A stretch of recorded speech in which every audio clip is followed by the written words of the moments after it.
There are several things that we must remind ourselves from time to time. Succinctly, we must remember that in a great state like New York, the right of the jury trial is not absolute. In New York City, a person charged with a B misdemeanor can be forced to trial by judge as opposed to trial by jury.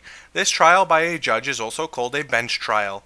This can be confusing for a layperson like myself because we are taught that in America, a person must be found guilty by a jury of his or her peers before he or she may be convicted of a crime.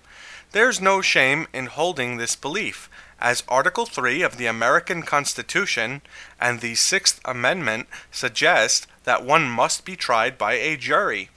The Supreme Court of the United States decided that the right to a jury trial only pertains to serious crimes. Serious crimes are defined in terms of jail exposure. If the potential jail time is 6 months or less, a crime is not serious and so does not need to be tried by jury. Even more fascinating is that the jail time is looked at per offense. So if someone is charged with and convicted of 21 B misdemeanors and sentenced consecutively as opposed to concurrently, that person could theoretically go to jail for 10 years without a trial by jury. I think that the best way to find out what the American public think of this concept is to publicize it. Obviously, all of this information is available publicly and can be found easily in an internet age. The problem with nearly infinite knowledge is that we take it for granted and don't challenge our beliefs to see how accurate or inaccurate they may be.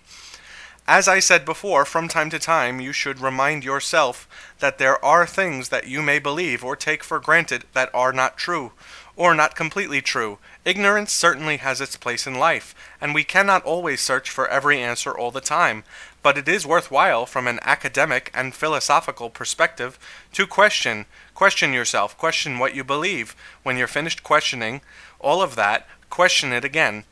Great things can come from an inquiring, honest mind. One does not need to be a genius in order to innovate. One need only be reliable, persistent, and considerate to become an agent of change in the local, state, national, or even international communities.